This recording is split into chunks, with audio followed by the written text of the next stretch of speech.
Chapter 47, A Sunflower Celebration. I stand tall under the warm spotlight on the stage, feeling very Lexa-like. I have an announcement. Since the MBA pep talk last night with my dad, I've been thinking about how to make things better for other people. The first name that comes to mind isn't Chloe. Frances has a birthday coming up, I say. Usually I get her sunflower seeds, but this year I want my random act of awesome sauce to be for her. Not a teacher, for Frances, and I want all of you to help me. It won't be anonymous like the Secret Santa, but I think it's even better this way. Lexa taps her clipboard and paces. I'm liking this, go on. Grams takes a sip of Sprite. What will we do? We do her job for her, I explain. We let her relax. Someone brings her a bag of sunflower seeds. Maddie hops up. I'll bring the seeds. And what if I distract her by doing a celebration sunflower seed dance? And I'll wear my t-shirt with a sunflower that has sunglasses on. Yes! Lexa puts a hand on Maddie's shoulder. Now, stop spinning around so fast. You'll get sick. I turn to Lexa. Well, do you like the idea? She grins. It's perfect. A wrinkled answer. In literature class, we read the final chapters of A Wrinkle in Time.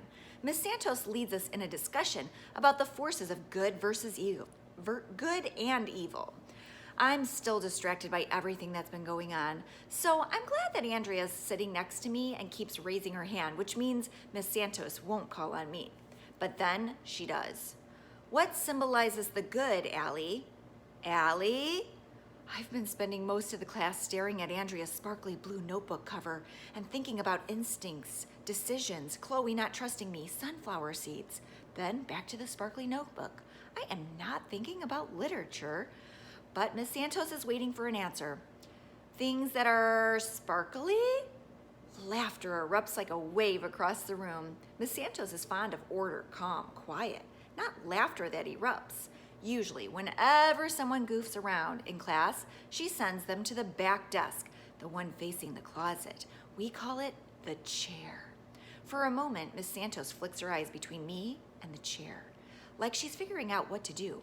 There are more giggles. It's all weird and awkward as we stare each other down, like in a duel in a Western movie. She takes a deep breath and finally says, "Keep up, Allie. Jeremy, will you answer the question?" That's it. That's it? The giggles quickly turn to murmurs. I overhear some kids whispering disgust on their faces. Of course, the principal's kid never gets in trouble, even for a joke answer. So unfair. I wish Miss Santos had sent me to the chair, tied me to the chair. As much as I don't want to get in trouble, I really don't want special treatment. Being an insider at this school only makes me feel like an outsider. As Jeremy gives his long answer to her question, I push my chair out and stand.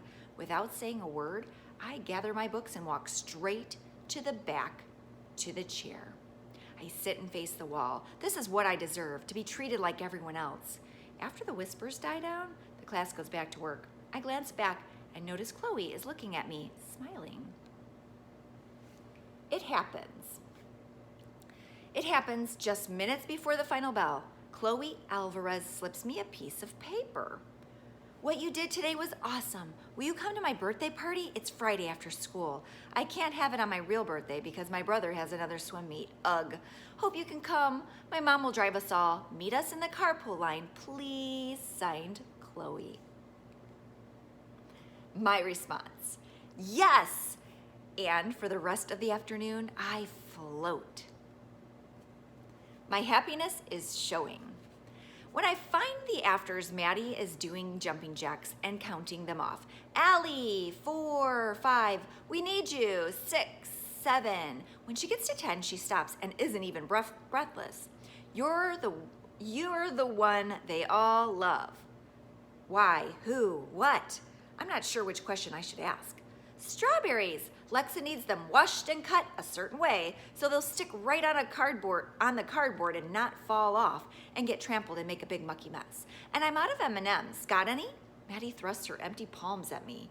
I tap her on the nose. Nope. I make my way toward the stage where Lexa is sticking her head into a paper bag. Lexa, can you please translate everything Maddie just said? She looks up. All the strawberries in this bag need to be cleaned and cut so they stick on cardboard. You realize that makes no sense, right? She sighs, my random act of awesome sauce. Today, I'm making a piece of strawberry art for Mrs. Lee. You cut the tops off and stick them onto the cardboard with push pins. Like dead bugs, Maddie interrupts. I'm trying to make a giant dog nose for the front of Dad's car. Random, but adorable. I reach for Lexa's bag of strawberries. I'll take them to Miss Jean. She'll let me use the kitchen. Thanks, Lexa studies my face. What's up with you? I wipe my cheek. Crumbs? You look so happy. I want to tell her that my world just flipped upside down today because Chloe invited me to her party because I might finally feel like a normal kid. But that seems like a dumb thing to say. I'm happy because I got invited to a party. Lexa wouldn't understand why. It could change my life. And Maddie attends parties only when she knows what flavor frosting is on the cake, which I strangely respect. It's just a good day, that's all. I tuck the bag of strawberries under my arm. Where is Graham? Oh, Maddie pulls out a piece of paper stuffed in her sock. Graham gave me this note. It's for you. It says, meet me in the nurse's office. Stop worrying, I'm not sick. Signed, Graham. Cots and questions. The strawberries will have to wait. When I make it to the nurse's office, I'm out of breath. The smell hits me. It's like a mixture of rubbing alcohol and bug spray. Graham is glancing around the room as though he's measuring. The cot, he says. Can you sit on that? I'm confused. Yes, I can. I sit, still confused. Why are we... Hold this. He hands me his music book. Not like that, like this. He opens it and gives it back to me so it's facing the note. So he's facing the notes on the page. He pulls out his clarinet, warms up, then starts in with the song. What are we doing? I peek over the top of the book. My random act of awesomeness for Miss Silk. It's her favorite song and I need to practice more before I record it. This is the only room where I know she can't hear me. Hold it a little higher, please. I glance at the upside down words. You Are My Sunshine is Miss Silk's favorite song? Hold it higher, he repeats. When my face is covered and the music fills the room, I realize this is the perfect time to ask. Why had Mom sounded like she was coming down so hard on him? I wait until he's between breaths, but sometimes my brain and my voice do not communicate, and the question that comes out is unexpected. Why do you wear El Guapo's cape?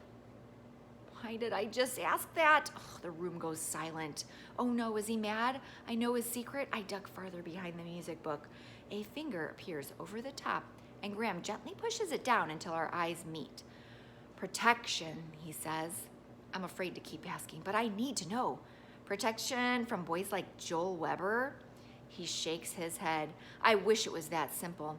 I've already figured out how to protect myself from Joel. Graham dips his head. It's everything else that I have trouble with.